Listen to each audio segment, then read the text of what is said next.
这些看似遥不可及的问题，也许从我们祖先第一次仰望星空，心中泛起疑问的那一刻起，就一直困扰着人类，穿越了整个文明史，与我们的好奇心如影随形。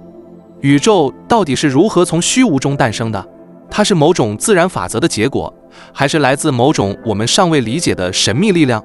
在宇宙诞生的那一刻之前，又发生了什么？有没有一个之前的概念？还是时间本身就在那一瞬间才开始流动？我们在这浩瀚的星海中，真的是独自一人吗？是否还有其他智慧生命，在遥远星系中默默仰望着同一片星空？人类为了解答这些亘古谜题，设计并发射了詹姆斯·韦伯太空望远镜。这是一项凝聚数十年心血的科研奇迹，原本旨在帮助我们解开这些最基本、最深刻的问题。但出人意料的是，这台人类史上最先进的太空望远镜，除了带来前所未有的宇宙洞察力，还彻底挑战了我们对宇宙演化的传统理解，几乎推翻了许多过去被视为铁律的科学认知。通过它那极为敏锐的红外视野，韦伯望远镜探测到了一些隐藏在宇宙深处巨大的星系结构，它们之庞大与复杂程度远远超出现有理论的预测，令众多天文学家一时语塞，因为按理说它们根本不该存在于那个时代。面对这些违背我们现有宇宙学模型的发现，我们又该如何应对？是修改理论以适应现实，还是坚持模型，否定这些观测？这成了现代天体物理面临的重大挑战。当我们目睹那些完全违背当前宇宙学的现象时，我们长久以来建立的理论体系是否还具备解释宇宙的能力？或者我们正站在一次科学革命的门槛前？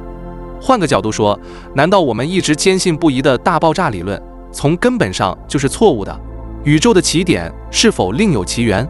我们邀请您继续锁定本期节目，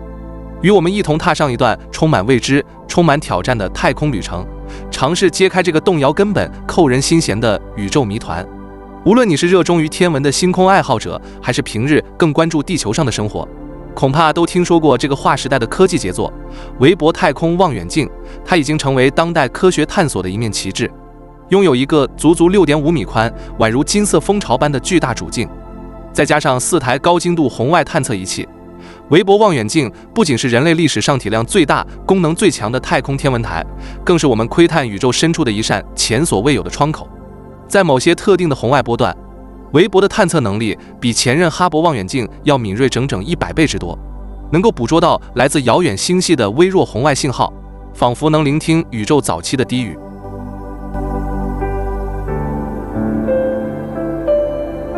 作为专门为红外观测而设计的科学巨眼，韦伯的任务是帮助我们重新绘制宇宙结构演化的蓝图，从星云的气体云团到星系的诞生过程，每一步都力图揭示前所未有的细节。此外，韦伯望远镜还将深入研究星系、黑洞和恒星是如何一步步形成与演变的。它甚至具备对遥远系外行星的大气成分进行分析的能力，帮助我们寻找可能宜居的第二地球。更重要的是，韦伯的目光将穿透135亿年的时光迷雾，直视大爆炸之后宇宙黑暗时代刚刚结束时出现的第一批发光体与星系。那是宇宙黎明出现的时刻，人类第一次有机会目睹光是如何照亮最初的黑暗。然而，如果现实中的宇宙比我们所有模型与理论所描绘的都更加复杂，甚至完全不同，那我们辛苦建构的理论框架又还能维持多久？最精密的数学是否也难以穷尽宇宙的真实？韦伯的部分发现不仅令人惊讶，简直是让整个科学界集体陷入了迷惑与动摇之中，甚至到了某些科学家不得不公开承认，我们可能看到了我们无法理解的东西。我们发现了一些在我们现有知识体系中根本无法存在的事物，用一句话形容，那就是我们看到了不可能之物。毕竟人非完人，哪怕是最伟大的科学家也难免出错。历史告诉我们，错误往往正是通往真理的必经之路。回顾人类的探索历程，我们可以发现，这样的错觉并不罕见，甚至曾一度主导了我们的世界观。曾几何时，我们笃信地球是整个宇宙的中心，太阳、月亮与星辰都围绕着我们旋转。这种以人为核心的宇宙观维持了上千年。即便是天才中的天才，爱因斯坦也曾误以为宇宙是静止且永恒的，于是他在自己的广义相对论中引入了宇宙常数，以维持宇宙的静态解。但如今我们已知，地球不过是漂浮在浩瀚宇宙中的一粒尘埃，而这个宇宙的疆域之广、结构之复杂，或许超出了我们人类智力的边界。后来，当爱因斯坦接受了宇宙正在膨胀的事实时，他坦率地承认，在方程中加入那个常数是他一生中最严重的失误。这不仅是科学的自省，更是一种令人尊敬的诚实。不过，尽管人类在宇宙探索的道路上曾无数次推翻自我、修正假设，但也有一些结论，至少在目前看来是几乎无可争议的铁证。今天，绝大多数天文学家都认同这样一个共识：我们的宇宙是在大约138亿年前，通过一次被称为大爆炸的事件诞生的。这一理论不仅广泛引用，而且成为现代宇宙学的基石。不过，值得强调的是，这个所谓的大爆炸并不是我们日常所理解的爆炸，而是空间本身在原始起点的剧烈膨胀，是时间和空间共同从无到有的一次深刻转变。在那个无比微小、炽热到极限的起点，不仅空间开始诞生，连时间与物质本身也从此开始流动与存在，构成了我们今日所见宇宙的最初砖石。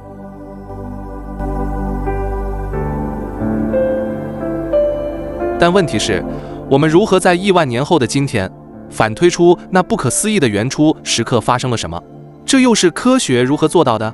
关键就在于宇宙膨胀这一发现。这一现象最早是从爱因斯坦并不愿意接受的数学推演中浮现出来的，随后却被实证观测一步步印证。正是由于我们观测到宇宙仍在持续膨胀，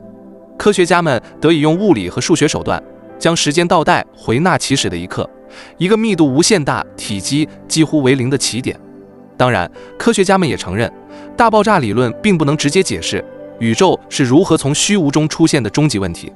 它的重点在于解释宇宙诞生之后最初几秒钟内发生了什么，以及此后宇宙的演化路径。而支持这一理论的最有力证据之一，就是我们在20世纪中叶观测到的宇宙微波背景辐射。这是大爆炸留下的温热回音，穿越时空至今仍弥漫在整个宇宙中。这种几乎均匀分布、温度微微起伏的微波辐射，可以追溯到宇宙仅仅38万岁时，那时的宇宙刚刚冷却到允许光子自由传播。如今，它仍是我们窥见宇宙早期的重要线索。然而，当我们试图描绘宇宙刚诞生不久时的模样时，科学界长期以来的共识是，最早形成的星系应该是体积小、质量轻的星系婴儿。按照目前的标准模型推算，宇宙在经历了大约2亿到3亿年的黑暗时期后，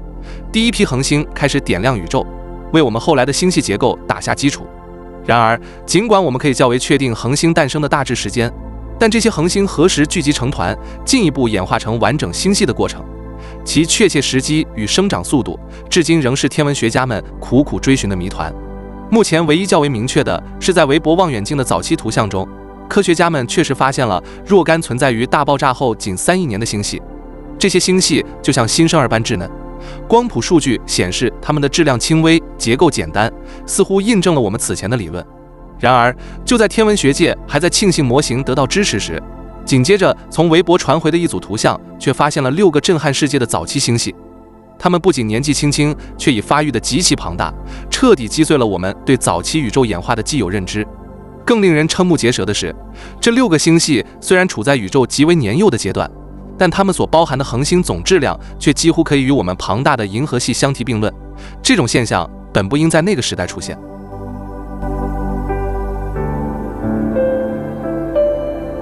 天体物理学家伊沃拉贝 （Evolab） 是分析这批星系图像的核心团队成员之一。当他第一次运行分析软件并看到计算结果时，他愣住了，眼前弹出的2个数字仿佛来自另一个宇宙，距离我们131亿光年远，质量却高达相当于1000亿颗太阳。是的，这不是笔误，也不是测量错误，这是真实存在的数据。拉贝事后半开玩笑地说，那一刻他几乎把手里的咖啡喷在电脑屏幕上，因为这个发现完全违背了他和整个科学界的直觉。他随即意识到，他们刚刚发现了一件不可能的事，这些星系的存在本身就是对宇宙演化模型的一次沉重打击。这些早期星系不仅在时间上出现得太早，更以一种令人难以置信的速度积累起庞大质量。它们的存在几乎就像是时间线上的错位产物。为了进一步验证这些震撼的观测结果，拉贝与墨尔本斯威本科技大学的科研团队深入分析了韦伯望远镜早期科学发布计划中由其 NIRCam 近红外相机捕捉的一系列高分辨率图像，图像数据之丰富，甚至让团队一度难以置信。这批图像聚焦的是北斗七星附近一块看似平凡却极具科研价值的天空区域。早在哈勃望远镜时代，这里就被认为是宇宙黎明时期的窗口。如今韦伯的红外之眼再次揭开了它更深的面纱。在对图像进行逐像素分析时，科学家们发现了数个异常明亮而泛红的闪光点。这些红色并非偶然，而是宇宙膨胀所拉长的红移效应所致。它们的红代表着古老，代表着遥远的时空。借助红移数值，研究团队计算出这些光线已经在宇宙中旅行了超过130亿年。这意味着它们发出的时间是大爆炸后仅仅5亿到7亿年，也就是说，我们看到的是宇宙刚刚睁开眼睛时的模样。进一步的光谱特征分析表明，这些红色闪点并非个别恒星，而是6个星系的整体辐射。然而，它们的能量与结构远非出生婴儿那么简单，反而更像是成年星系，体型巨大，成熟异常。随后对这些天体的详细数据分析显示，这6个星系无一例外都含有超过100亿个太阳质量的恒星物质，而其中一个星系的质量更是逼近令人难以置信的1000亿太阳质量门槛。在理论上，这几乎等同于整个银河系今天的水平。身为研究合作者之一的宾夕法尼亚州立大学科学家乔尔·莱哈 （Joel Leja） 最初完全不敢相信眼前的结果。他的第一反应并不是兴奋，而是深深的怀疑，是不是哪里搞错了？是不是分析模型出了纰漏？然而，无论他如何反复检查数据处理流程，校正误差源头，都找不到任何人为失误的痕迹。所有指标都一再确认，这些星系确实存在，并且数据本身坚如磐石。最终，科学家们不得不接受一个不太舒服的事实：不是仪器错了，不是算法错了，是我们的宇宙观可能错了。谜团依旧挥之不去，而它的存在正直指我们理论体系的盲区。在这种冲击性发现下，研究团队最后仅剩的一线解释希望，就是设想这些巨大结构或许并非真正意义上的星系，也许它们只是某种特殊的天体伪象或者其他天文现象造成的错觉。按照这种推测，其中某些天体可能是被浓密宇宙尘埃遮蔽的超大质量黑洞，它们的辐射特征让我们误判为星系。但就算如此，若要发出那样的信号，它们周围依然需要远超既有估算的恒星物质。也就是说，即使最保守的解释也指向一个令人不安的事实：早期宇宙比我们想象的更活跃、更高效、更疯狂。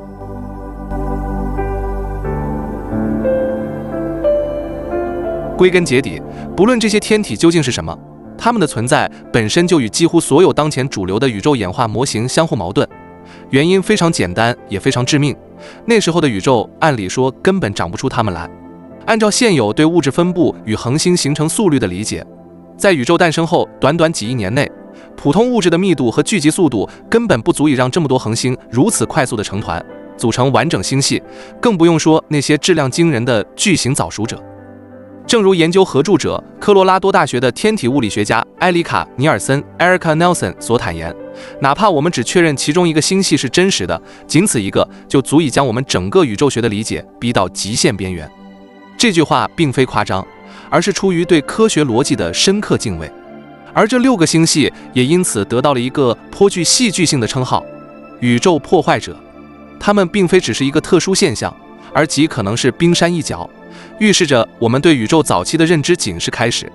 如果要为这些星系的存在强行寻找解释，那么只剩下2种可能：要么早期宇宙的物质密度远远高于我们模型所描绘的，甚至达到2到5倍之多；要么我们关于星系形成的整个机制都是错的，它可能完全不是我们以为的那样一步步缓慢堆叠，而是一种全新未知的快速聚合过程。总而言之，从这些宇宙破坏者开始，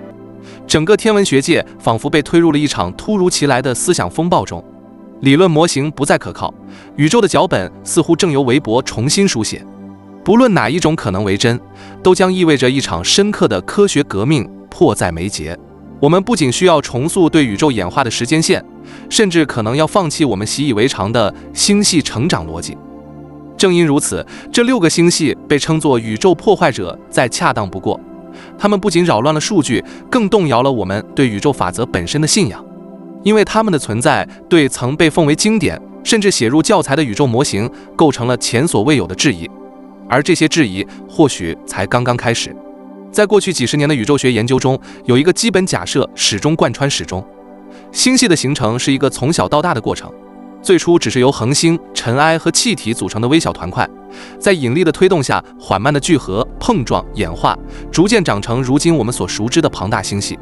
然而，现在的问题是，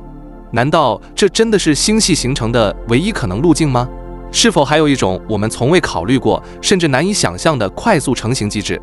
隐藏在宇宙诞生之初的某个角落？连美国宇航局的资深科学家、诺贝尔物理学奖得主约翰·克伦威尔、马瑟 （John Cromwell Mather） 也坦言，在面对韦伯的数据时，他和无数同仁一样，有一种深深的无力感。他们仿佛在一条越来越狭窄的理论通道中越走越远，直到撞上了现实的墙壁。马瑟回忆说：“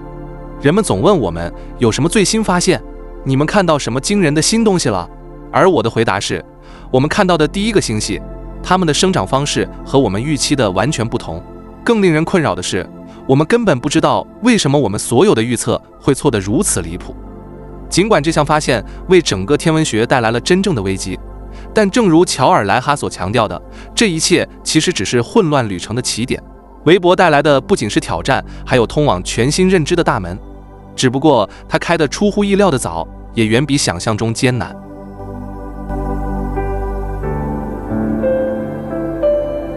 自那以后，韦伯望远镜继续用它那敏锐的红外之眼，在宇宙星图上添上了更多惊人的符号。一个又一个不应该存在的天体出现在人类视野中，仿佛在不断提醒我们，宇宙远比我们以为的要复杂。这些新增天体包括一系列诞生于宇宙极早时期的星系，它们不仅质量惊人，更令人惊讶的是，它们的结构居然呈现出高度规则的旋臂和核心分布。这种几何成熟度本应是数十亿年演化的产物，如今却早早出现，完全违背了现有演化时钟的节奏。更进一步的观测表明，这些星系中的一些拥有极高的红移数值，暗示它们的形成时间极其早，甚至可能在宇宙仍处于黑暗时代，也就是第一缕星光尚未普遍照亮宇宙背景的阶段，便已悄然诞生。更令人困惑的是，在这些年轻星系中，科学家竟然发现了一些原本应当较晚出现的重元素，比如氧、碳，甚至铁。这意味着至少已有好几代恒星在极短的时间内快速形成、演化、爆炸，并将这些元素释放到宇宙之中，形成了异常成熟的化学图谱。不仅如此，韦伯望远镜的观测还对宇宙在电离时期，即星光首次照亮宇宙、驱散中性轻物的历史阶段，提出了出人意料的新见解，挑战了我们对这一关键时段时间线的理解。在部分极早期星系的光谱中，科学家本以为会看到清晰的中性氢吸收特征，然而这些信号却神秘地缺失了。这可能意味着宇宙从黑暗转向光明的过程，远比我们先前认为的更迅速、更猛烈。总体而言，韦伯太空望远镜不仅实现了它原定的科学任务，还大大超越了预期。它的发现正在重塑我们对宇宙历史的理解边界。毫无疑问，韦伯望远镜已经为我们的宇宙观带来了一次根本性的变革。它不只是扩展了我们能看到多远，而是彻底改变了我们该看到什么的想象。截至目前，韦伯所揭示的一切清晰地传递出一个信息：宇宙中的星系、恒星乃至所有大型结构的诞生，不仅远比我们想象中来得早、来得快，更有可能是以一种全然不同、我们尚未理解的物理机制在运作。